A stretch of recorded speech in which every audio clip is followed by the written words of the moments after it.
There is nothing so wonderful in the world as telling stories. Tous les matins, on essaye de traverser le miroir et de regarder le monde différemment.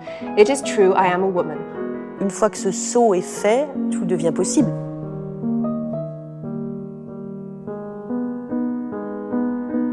Bonjour, je suis Charlotte Casiraghi. Bienvenue dans le podcast des rendez-vous littéraires Rue Cambon. Partons à la rencontre d'écrivaines qui viennent d'accomplir leur premier pas, le plus décisif, le plus difficile, dans le monde de la littérature. Comment est née leur vocation ? Quels sont leurs rituels d'écriture ? Qui les lit et que lisent-elles ?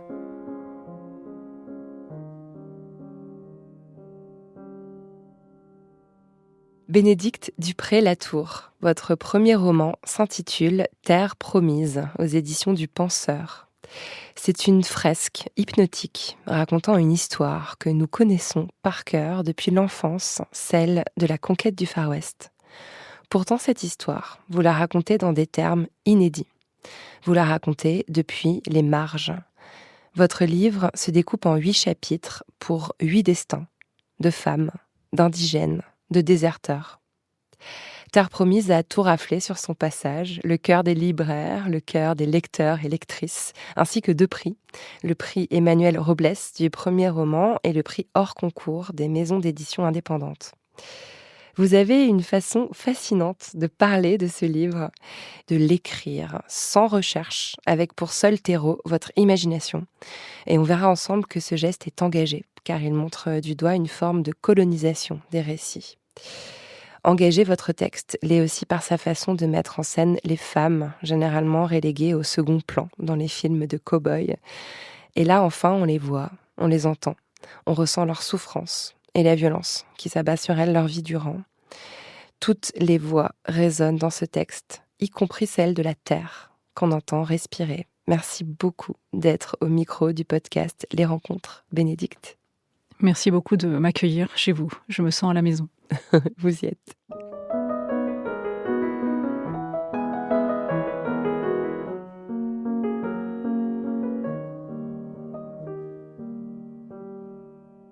Alors j'aimerais savoir, pour commencer, Bénédicte, comment s'est faite votre rencontre avec l'écriture ?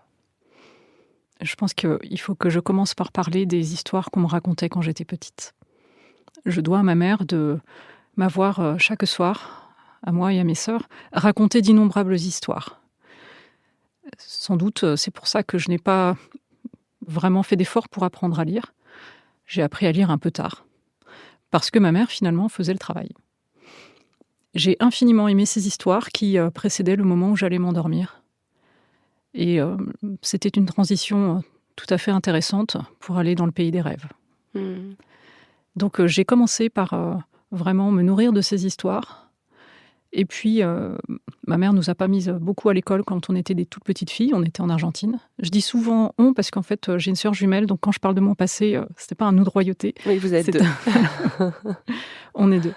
Et j'ai mes autres frères et sœurs, bien sûr. J'ai beaucoup travaillé de mes mains. J'ai fait énormément d'ateliers de poterie, de peinture. Donc, tout était sujet à l'imagination, à la créativité. Et puis, un peu plus grande, quand enfant, j'ai appris à lire. Là, je me suis plongée avec un immense délice dans les histoires jeunesse, Roald Dahl, Jack London, même La petite maison dans la prairie que j'ai dévorée. Je me suis beaucoup régalée de ces récits-là. Quand on est rentré d'Argentine, mes parents ont acheté une maison dans la campagne, isolée. Et l'école, c'était pas trop mon truc. Je revenais de l'école avec des mauvaises notes. J'avais des 0 en autodictée. Je détestais cet exercice. Donc... Voilà, j'étais pas très bonne en orthographe, sans doute par paresse. Et puis, j'allais courir dans les bois dès que je rentrais de l'école. Donc ça a forgé aussi mon imaginaire, celui de l'aventure, et des jeux qu'on peut faire à l'infini. Je peux écrire sur tout et n'importe quoi, sans avoir justement à souffrir de l'expérience incarnée que je décris. Donc c'est un terrain absolument sans fin, et c'est ce plaisir-là que je retrouve quand j'écris, celui de l'enfance. Après, bien sûr, à l'adolescence, mes lectures ont un peu changé. Là, je me suis beaucoup plongée dans la littérature de genre. J'ai lu énormément de science-fiction. J'ai lu beaucoup d'heroic fantasy. Tolkien. J'ai lu aussi beaucoup d'horreur, beaucoup d'épouvante, et puis de l'aventure. Ça m'a beaucoup emmenée dans des territoires imaginaires qui m'ouvraient le champ des possibles. Et j'ai aussi parallèlement fait beaucoup de jeux de rôle. Donc je créais des fiches de personnages avec leurs caractéristiques, pas que physiques, aussi leur personnalité. Et donc ça me forçait à jouer des rôles, à finalement incarner des altérités. Et ça m'a sans doute beaucoup aidé à finalement écrire des personnages qui se tiennent, qui ont leur cohérence, qui ont leur background, qui ont vraiment leur intériorité. C'est vraiment riche votre réponse parce que, en fait, généralement, quand on parle de cette rencontre avec l'écriture, on va parler d'un journal intime, d'un travail à l'école, etc. Et vous connectez tout de suite ce geste d'écrire à celui d'imaginer. C'est même pas forcément le geste graphique que vous nous décrivez, mais plutôt celui d'inventer des histoires. Et je trouve que ça ressemble beaucoup à ce qui se passe dans Terre Promise, en fait. Vous vous êtes éloigné de ce qu'on peut imaginer de façon classique d'un écrivain qui va faire des recherches, qui va passer des heures à son bureau. Vous allez vraiment puiser en fait dans la matière du rêve et de l'imaginaire, votre matière à l'écriture. Et je me suis posé la question si cet arrachement au pays d'origine, si cet exil depuis l'Argentine avait aussi quelque chose à voir avec votre façon d'envisager l'écriture. Alors oui, moi j'étais toujours dans les valises de mes parents. Ils sont expatriés, alors ils faisaient partie des expatriés qui ont, on va dire, plutôt des conditions faciles. C'était plutôt des expatriations dorées, mais néanmoins des arrachements, avec ce que ça implique, c'est-à-dire que la famille devient le lieu de l'enracinement. Donc c'est dans la famille qu'on se crée des attaches et des repères, mais pas forcément dans des lieux. Et aujourd'hui, j'ai infiniment besoin de lieux pour m'ancrer. Moi, je pense que ce thème-là de la terre promise, de l'exil et de l'arrachement, en creux, il parle de ma propre histoire. Je pense qu'on écrit en transposant. J'écris en transposant des choses qui m'ont construite et puis qui prennent une autre forme dans l'écriture. Ce qui m'intéresse beaucoup, par exemple, dans la science-fiction, dans l'épouvante, ce genre de choses, c'est qu'il y a cet exercice de transposition. Avant d'être romancière, vous avez travaillé pendant longtemps dans la publicité en tant que conceptrice, rédactrice. Vous avez aussi écrit une bande dessinée, plusieurs tomes, avec votre sœur. Est-ce que ces autres types d'écriture vous ont préparé à Terre Promise ou au contraire, est-ce que c'était une façon de contourner pendant longtemps votre vocation de romancière ? Alors, mon métier, je suis rédactrice, je le fais toujours, parce que je ne vis pas encore de mes écrits. J'ai fait des études de lettres. Et je m'étais toujours dit un jour que j'écrirais. Je savais intuitivement, confusément, qu'il fallait que j'attende et que je digère un peu la vie. J'avais peur de prendre la plume trop jeune et finalement d'avoir à me désavouer beaucoup plus tard. Et aujourd'hui, la vie, je ne sais pas si je l'ai digérée, mais en tout cas, je pense que j'ai des choses plus intéressantes à dire maintenant. Comment vous avez su que c'était le bon moment ? Quand on a une obsession, elle nous tient sans discontinuer. Je ne sais pas s'il y a un moment, moi ça fait une dizaine d'années que j'écris. Je me suis beaucoup entraînée à écrire, réécrire, tester des choses, voir que c'était mauvais, recommencer. Donc j'ai apprivoisé dans le silence l'écriture, mais en me posant des questions, comment est-ce qu'on commence un dialogue ? Des choses aussi simples que ça, et qui, quand on est lecteur et qu'on a un bon bouquin, c'est tout évident et tout glisse. Ouais, mais surtout le vôtre, il glisse vraiment très bien. Mais quand on est de l'autre côté, eh bien, tout devient question. Et comment vous avez fait cet entraînement ? C'était seul avec vous-même ou vous avez posé des questions à des éditeurs, à des auteurs ? Alors, seul avec moi-même. Ouais. Et puis, en ayant ce double regard, quand je lisais un livre, j'avais bien sûr le plaisir de la lecture, mais aussi le questionnement de l'écrivain. Comment, tiens, celui-là, quel est son axe, quel est son style, comment il a tourné ses phrases. J'avais ce réflexe-là d'analyser aussi la manière d'écrire.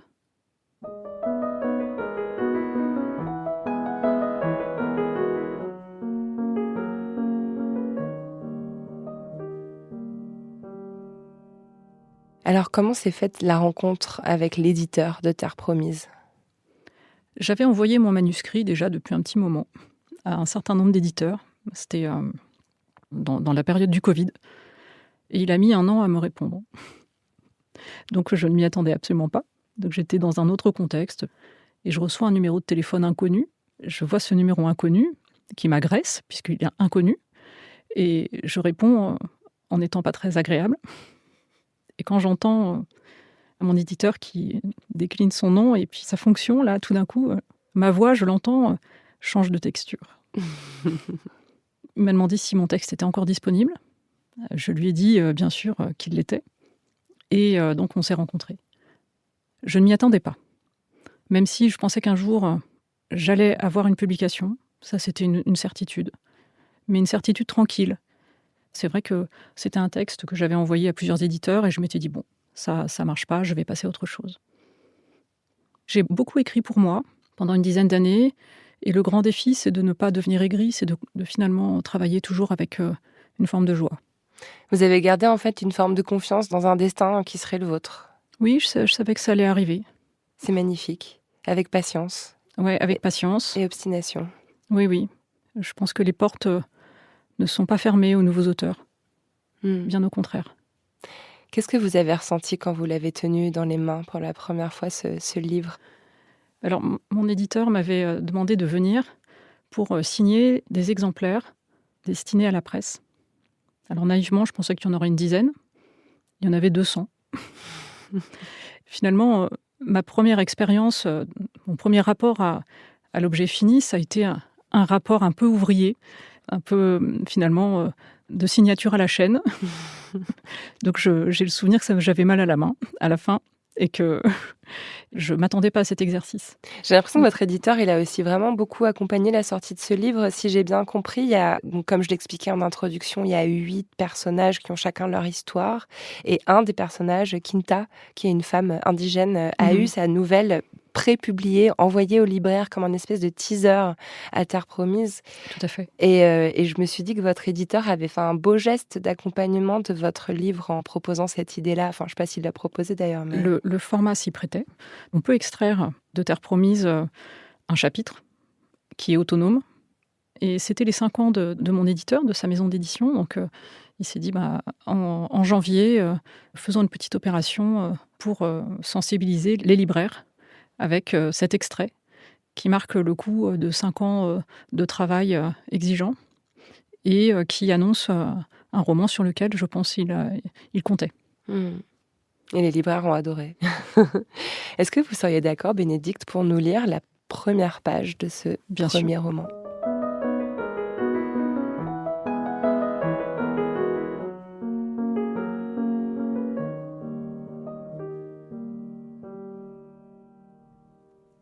C'était jour de paix pour les vachers des plaines.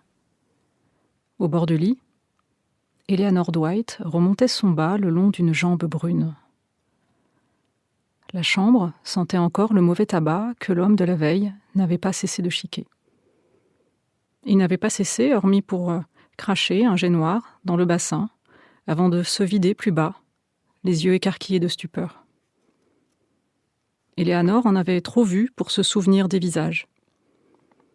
Tous venaient avec cette même odeur pestilentielle, cette nostalgie du refuge maternel. Ils souillaient tout ce qu'ils touchaient. Et s'ils avaient pu croiser son regard lorsqu'il faisait en elle, ils se seraient recroquevillés comme des feuilles sous le soleil du désert, consumés par la lumière de la vérité. Mais toujours, elle fermait les yeux, l'immense mépris enclos sous ses paupières. C'était jour de paix pour les vachers des plaines. C'était jour de peine pour les filles de joie. Dehors, des cavaliers mettaient pied à terre. Ils s'agitaient devant l'établissement, parlaient fort, grossièrement, sûrs d'obtenir leur part avec le fruit des transhumances.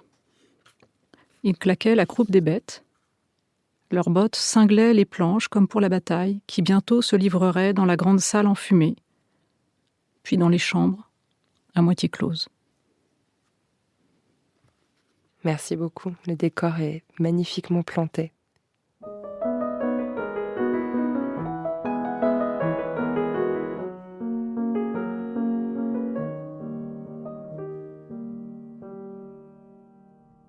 Dans cette deuxième partie, je voudrais pouvoir vous imaginer en train d'écrire. J'ai vu une vidéo où on vous voit écrire à la main, dans un carnet, d'une écriture très fine, dans un silence absolu. Est-ce que vous avez besoin d'une certaine ambiance pour voir l'inspiration venir ? J'aime beaucoup écrire, effectivement, dans le silence absolu. La musique me dérange. C'est une autre mélodie, un autre rythme. Et quand j'écris, je suis dans une mélodie et un rythme qui est intérieur, une musique entêtante que j'ai besoin d'entendre. Donc le silence est absolument nécessaire. Et son corollaire, c'est la solitude. Donc bien sûr, j'ai besoin d'être toute seule et surtout avoir du temps devant moi. 4 heures, c'est le minimum. 3 jours, c'est pas mal. Et je vis l'écriture souvent de manière recluse, mais aussi j'ai besoin d'une forme de régression. Donc je suis en pyjama, dans des tenues très confortables et souvent hideuses, mais finalement je suis avec moi-même. Et j'écris souvent dans mon lit, avec une ricorée, et je vis la journée à mon rythme. Je commence à écrire à 6h du matin et à 15h, je vais manger. Et finalement, j'ai besoin que mon corps disparaisse, que les contraintes disparaissent, que la matérialité ne soit plus là pour me guider, m'ordonner ce que je dois faire.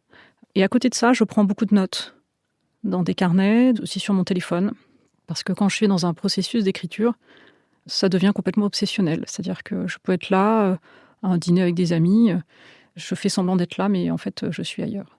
Et je pense toujours à mon livre. Et le réel vient le nourrir constamment.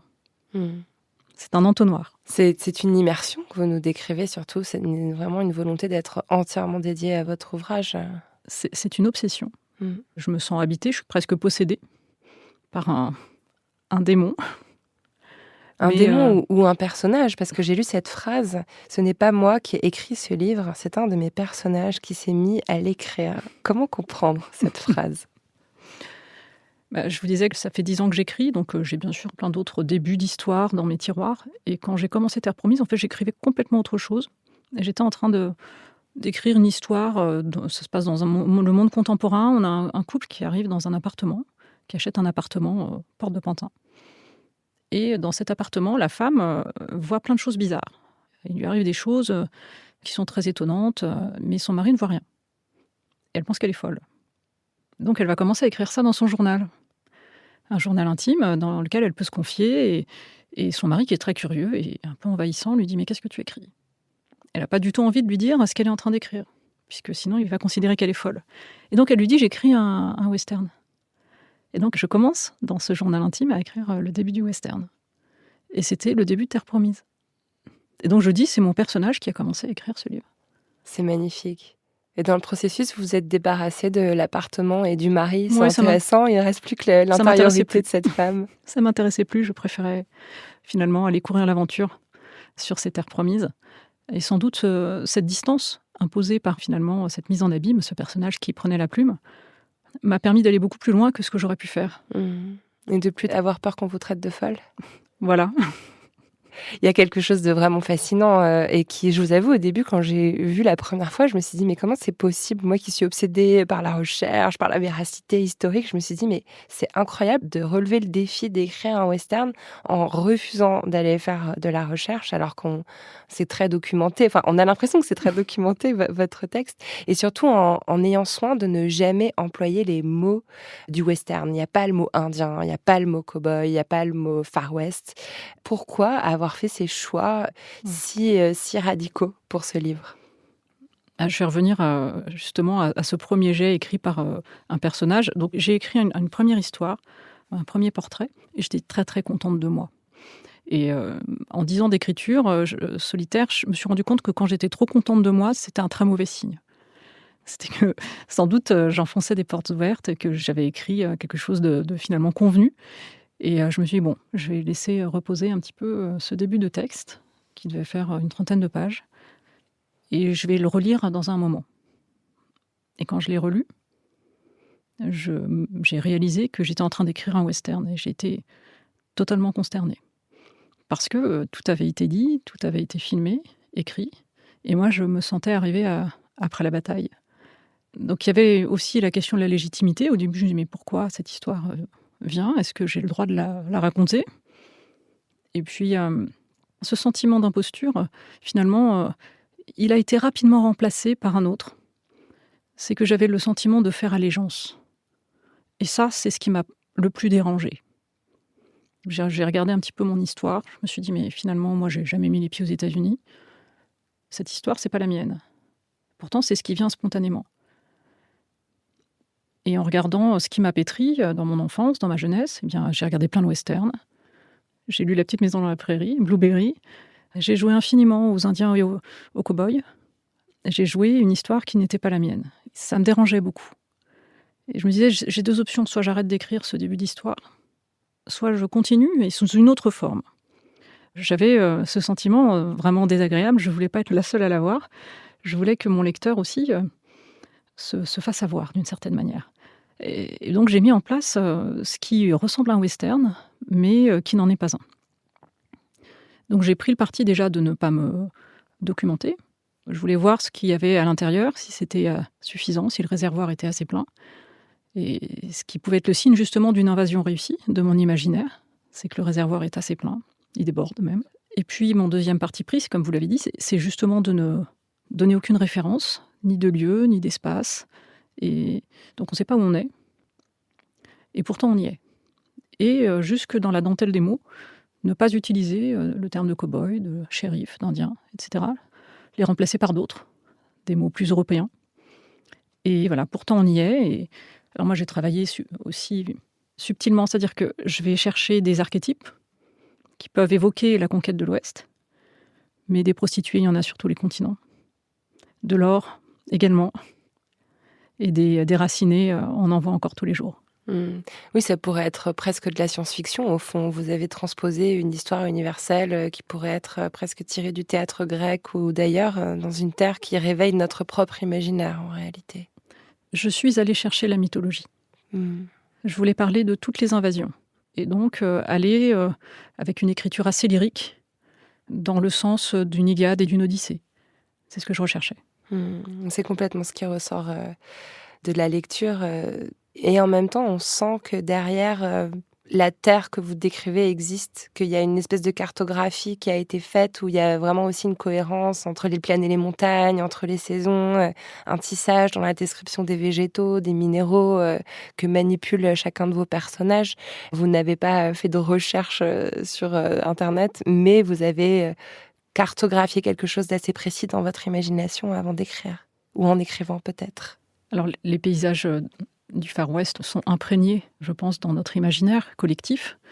Mais je ne voulais pas non plus décrire des canyons, des paysages trop attendus. Donc je suis allée dans une géographie assez universelle, qui pourrait être en Europe, qui pourrait être en Russie, qui pourrait être aux États-Unis. On ne sait pas trop où on est, mais ça touche des terres qu'on connaît. Mais j'ai surtout traité, moi, le paysage comme un corps et le corps comme un paysage. Et sans doute est-ce pour cela qu'on se sent si proche, qu'on se sent finalement un peu habité. Et c'est un personnage en tant que tel, le territoire, moi, dans Terre Promise. Ouais, qui traverse en fait les 8 personnages, même avec une utilisation d'un vocabulaire qui revient, ou l'évocation du froid. Il fait froid dans votre livre, on a envie de s'enfiler un pull en le lisant. Comment vous avez travaillé ces textures, justement, ce côté très charnel, très sensoriel ? Je décris assez peu la vie intérieure des personnages. Je la décris par leurs réactions, leurs sensations. C'est vrai que je fais beaucoup parler les corps. Si j'ai choisi d'écrire, c'est que j'aime pas beaucoup parler.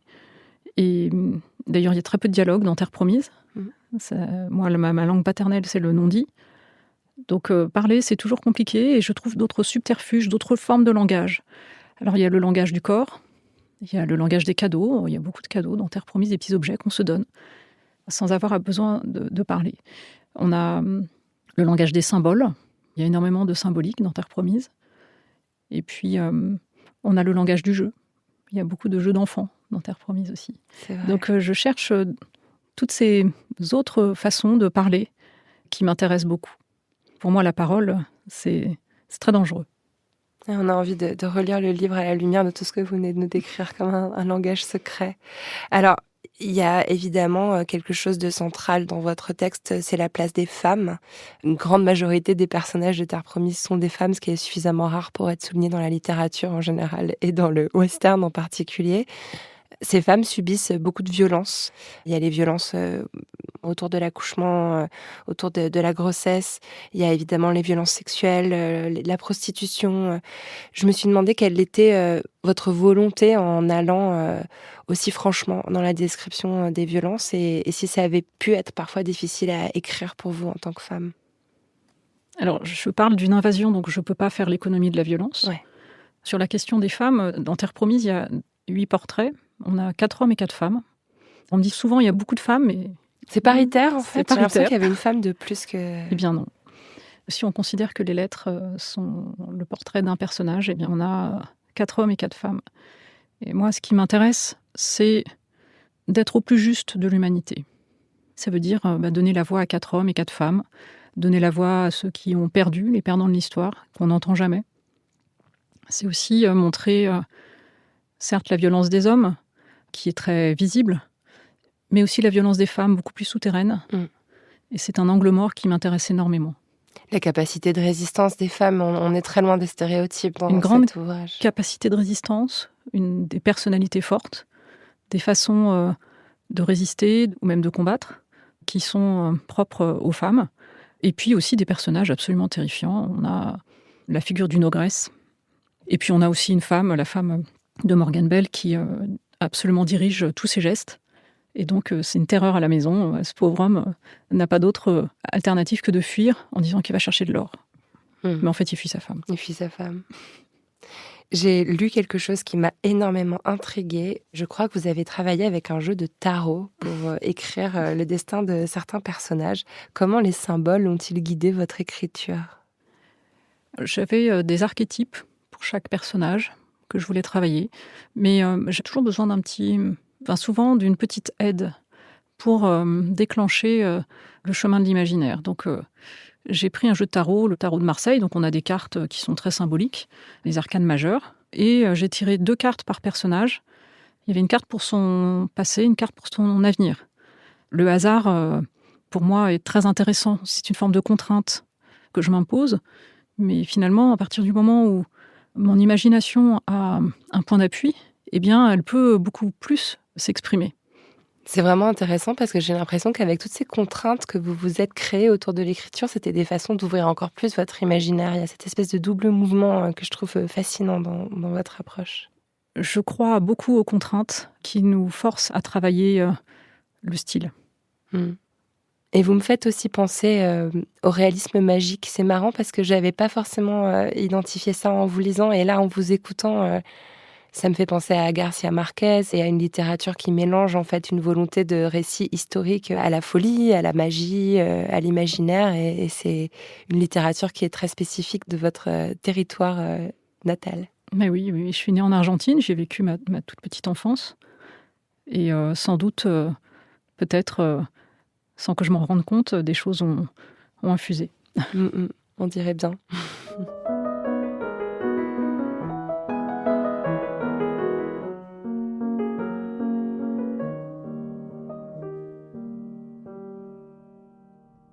Votre roman a reçu un accueil très enthousiaste. Vous avez reçu les prix que je citais en introduction, des libraires qui ont été très emballés par votre récit. Comment avez-vous vécu cette reconnaissance ? Je m'y attendais absolument pas déjà. Je pensais très modestement publier mon premier roman chez un petit éditeur et que ce n'était qu'une toute petite première pierre. Bon, la pierre est un petit peu plus grosse. Donc je suis surprise et ravie. Et en même temps, j'ai été très décontenancée. Parce que moi, je pensais pouvoir revenir dans ma grotte et qu'on me laisse tranquille. Et finalement, cet objet qui devenait un livre, vraiment un objet, devenait une forme d'étrangeté. Je lui laissais vivre sa vie et moi, je retournais à mes affaires. Il y a quelques mois qui se sont écoulés entre le moment où j'ai livré mon manuscrit et le moment où c'est devenu un objet. Et je ne savais plus trop ce qu'il y avait dedans dans ce livre. Les libraires commençaient à me dire « Ah, vous avez mis ça, vous avez dit ça, vous avez voulu dire ça ?» J'ai dit « Mais écoutez, il faudrait que je le relise. » Voilà. Oui, parce qu'entre le moment où vous avez envoyé le manuscrit, puis la réponse de l'éditeur, puis la fabrication du livre à la sortie, en fait, il était loin pour vous. Oui, il était déjà loin. Et il vous a rattrapé ? Oui, il m'a rattrapée. À la fin, quand on a corrigé, on ne peut plus le voir en peinture, son texte. J'en avais assez. Je n'avais qu'une envie, c'est de ne plus en entendre parler.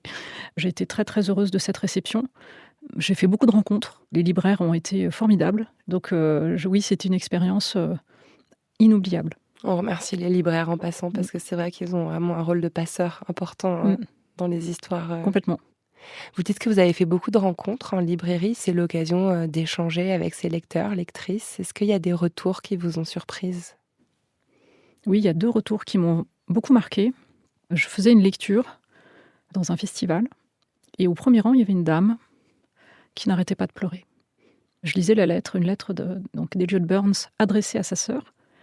Et à la fin, j'étais assez touchée aussi. Donc je lui dis, mais vous allez bien, madame ? Et elle me dit, il faut que je dise à mon frère que je l'aime. J'ai pas de mots pour décrire ce que ça m'a fait. Et je me suis dit, mais ça sert donc à ça, la littérature. Et puis j'ai rencontré une autre dame qui, à la lecture, je vous parlais de ce personnage terrible qui est une mère ogresse, qui est une transposition de l'inceste maternel. Eh bien, elle m'a dit, j'ai vécu ce que vous avez décrit, je sais exactement de quoi vous avez parlé. Et beaucoup de lecteurs n'y voient que une ogresse qui va dévorer ses enfants, et elle a très bien compris ce que je voulais dire. Ouais. Oui, il y a notamment une page où j'ai relu 2 fois pour être bien sûre d'avoir lu, mais c'est vrai que c'est caché. Oui, je ne décris pas la violence. C'est le lecteur qui fait le travail imaginaire à ma place. J'aime beaucoup utiliser l'ellipse, et c'est un outil extrêmement puissant qui va activer votre imaginaire.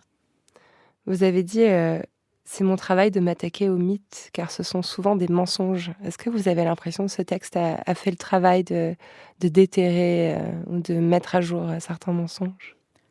Alors il y a des mythologies qui parlent du monde, des sortes d'invariants qu'on retrouve dans des mythologies de plein de contrées différentes. Là, c'est une mythologie fabriquée, celle de la légende finalement du Far West. Et c'est ça ce qui me dérange. C'est de nous servir une histoire qui n'est pas vraie. J'avais l'impression qu'on aurait pu aussi lire ça comme qu'est-ce que l'amour, qu'est-ce que le lien parent-enfant, qu'est-ce que la liberté, qu'il y avait plein d'autres mensonges qui étaient un peu déjoués dans ce livre. Alors, ce sont avant tout des histoires de famille. Oui, beaucoup. Moi, je pars pas du tout de la grande histoire, je pars de la petite histoire. Ce qui m'intéresse, c'est le minuscule, qui dit beaucoup plus de l'humanité que le grandiloquent. Je vais chercher des thématiques universelles. La fuite dans le couple, l'amour contrarié.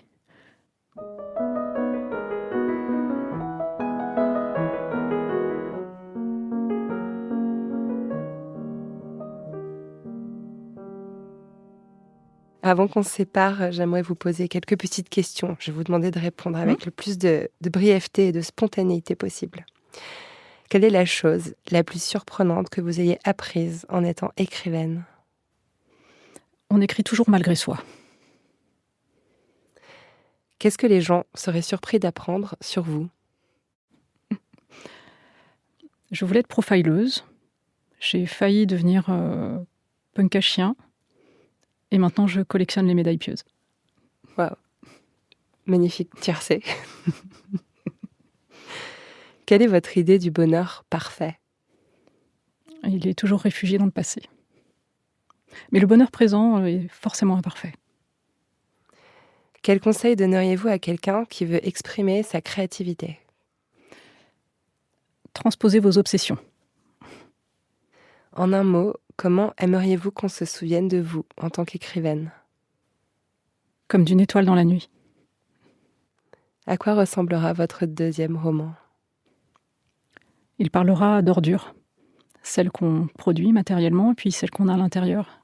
Et notre capacité ou pas, à la transformer en quelque chose de sublime. Je suis très impatiente de lire celui-là. Merci infiniment, Bénédicte. Merci beaucoup. Merci.